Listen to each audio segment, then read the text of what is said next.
Should I go first? Sure. My name is Jake Levine, and I'm a translator, and I live in Daegu, South Korea. Spiritually, it's kind of like a weird situation. Like, you guys are both from South Korea, but living in the United States, and I'm from the United States, and I'm living in South Korea. Physically, I'm in Austin.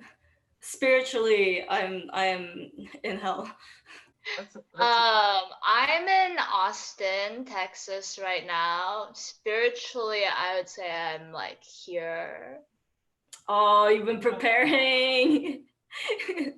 The way that it's phrased. This question is really good. What is the process that you went through? Like it was a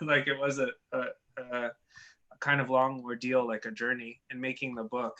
Like the way that we got involved with this book actually is kind of, and how I know Kim Yideum is kind of a funny, like, non-romantic story about how she called me on the phone out of the blue one day and it's like, can I meet with you? And then she took me out for Chinese food and wined and dined me.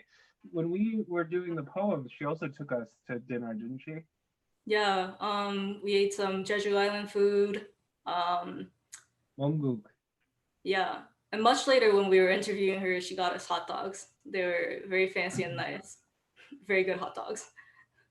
I think our relationship with Kim Yideum has to deal a lot with the food that she provides for us to nourish us during the process. I think that's like a main way of forging relationships in Korea. Like 밥 한 번 먹자. 밥 먹었냐? We remember the foods, and they were always delicious for the most part. I think if somebody brings you food and it's not delicious, that's when you know you shouldn't do it. I mean, I've translated her book for like 3 years and never seen her.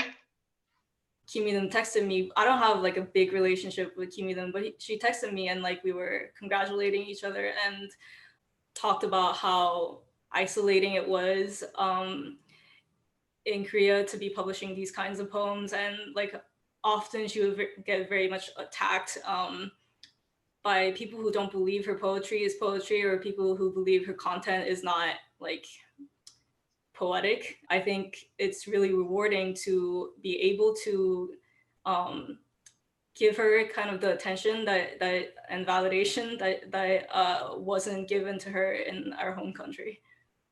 It's not like one person did the book and then like passed it off to another person entirely. It's, like it kept like making its rounds through our brains, and we had to like talk about so many tiny decisions in every poem. And then having multiple translators makes that a little bit more complicated, but also more fun. Depends who you work with.